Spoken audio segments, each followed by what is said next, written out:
او بخاری شریف دا هغه مبارک کتاب دی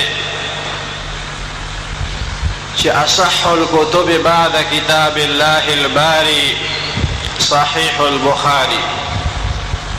دا الله تعالی دا کتاب نه پس د ټولو نه لوی کتاب او مبارک کتاب هغه بخاری شریف دی. امام مروزی رحمت الله علیه مسجد حرام کی مقام ابراہیم سره خوا کې مراقبه. معلومه دا شو محدثین حضرات هغه دي چې کوم مراقبه کوي او ذکرونه کوي او الله تعالی دا هغه خلکو کتابونو ته مقبولیت ورکړي دي چې هغه په خپل علم باندې عمل کوي، د الله تعالی په ذکر کې د هغې وخت تېرېږي او اخلاص سره د دین خدمت کوي.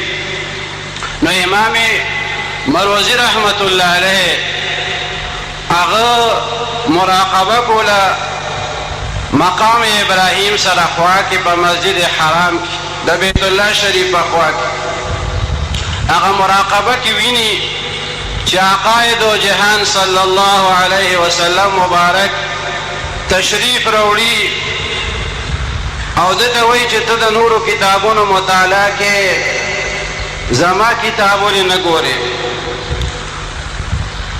دا امام مروزی دی وی قربان شم یا رسول الله صلی الله علیه وسلم ستاسو کوم یو کتاب دی؟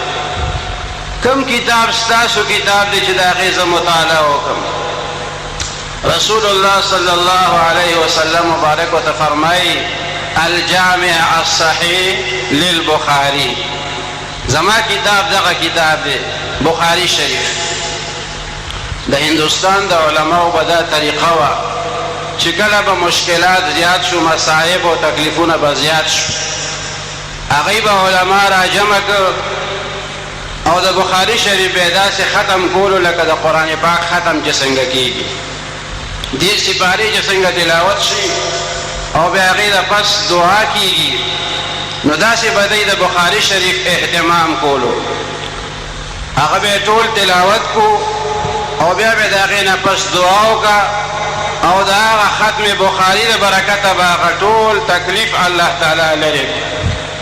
نو موږ هم د خپل پروردګار نه دا سوال کوو چې د دې مبارکو ختمونو د برکته دی الله تعالی د تمامو مسلمانانو تکلیفونه آسان کړي او دا مشکلات دی الله تعالی رفع کړي